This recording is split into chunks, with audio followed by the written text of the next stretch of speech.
అందరికీ జై శ్రీరామ్. నా పేరు మేకల శ్రీనివాస్ యాదవ్. గ్రామం మల్కాపురం, మండలం తుర్కాపల్లి, జిల్లా వచ్చేసి యాదాద్రి భువనగిరి. ప్రస్తుతం నేను బీజేపీలో జిల్లా అధికార ప్రతినిధిగా క్రియాశీలకంగా పనిచేస్తున్నాను. మాది ఆలేరు నియోజకవర్గం. మా ఎమ్మెల్యే వచ్చేసి బీర్లయ్య.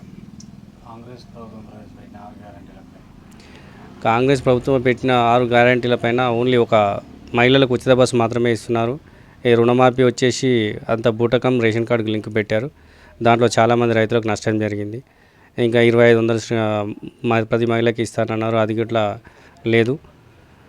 అదేవిధంగా ఇంకా చాలా పథకాలు, 6 పథకాలలో ఒకటే పథకాన్ని అమలు చేస్తున్నారు అంతే, జనాలకు దృష్టి మరల్చడానికి. మొన్న జరిగిన ఎంపీ ఎన్నికలలో బూరనర్సయ్య ఓడిపోవడానికి గల ప్రధాన కారణం అంటే మేము జనంలో కూడా మాది బూర నర్సయ్య గౌడే గెలుస్తాడన్న చాలా నోటి నుంచి విన్నాము. కానీ అది ఎక్కడ నష్టం జరిగింది మాకు కూడా తెలియడం లేదు. కాకపోతే వాళ్ళు డబ్బు పంపిణీ విరివిగా చేసిరని ఒక అపోహ మాత్రం ఖచ్చితంగా ఉంది.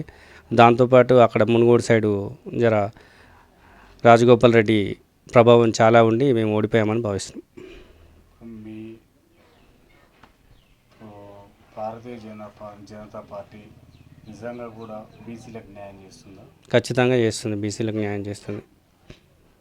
ఎట్లా చూశారు కదా మొన్ననే, ఇప్పుడు ఎస్సీలకు వర్గీకరణ చేస్తానని మోడీ మాట ఇచ్చాడు. మన దాని మీద వర్గీకరణ కోసం బిల్లును సుప్రీంకోర్టులో ఓకే చేయించారు. ఓకే అయ్యింది. దానికి కార్యాచరణ రూపుదాల్స్తుంది.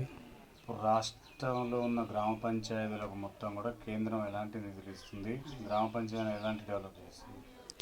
సీసీ రోడ్లు కానీ గ్రామ పంచాయతీ ఇప్పుడు మన ఏది సీసీ రోడ్లు, అంగన్వాడీ కేంద్రాలకు చిన్నపిల్లలకు పౌష్టికాహారం వచ్చేసి కేంద్ర ప్రభుత్వం ఇస్తుంది.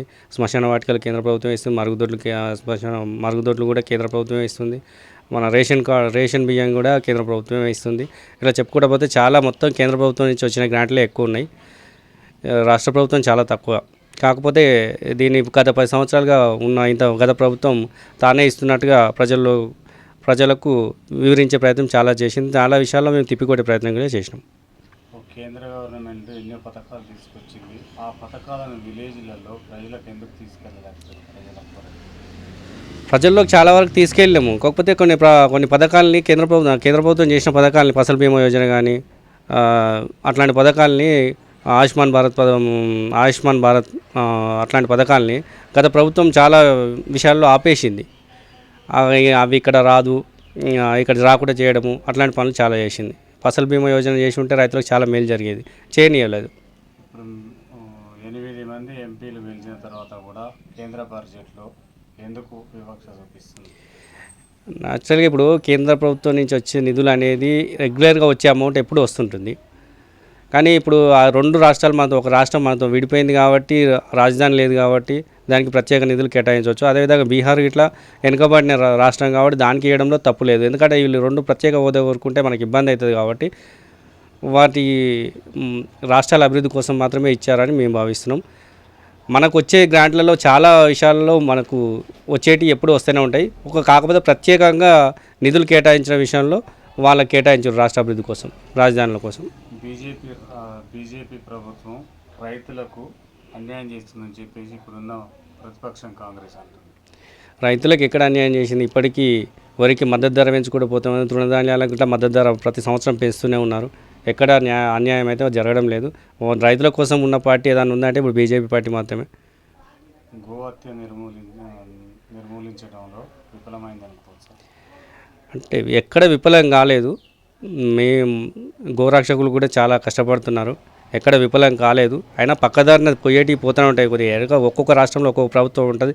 వాళ్ళ ఆధ్వర్యంలో లేకపోతే వాళ్ళ ప్రోద్బలంతో లేకపోతే వాళ్ళకి సంబంధించిన వ్యక్తులు మాత్రం ఎక్కువగా చేస్తున్నారని మా దృష్టికి వచ్చింది.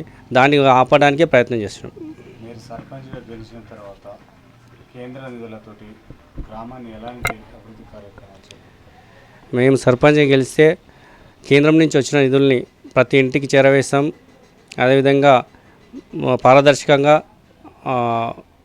అంటే దాన్ని మంచి నాణ్యతతో వర్క్ చేస్తాం.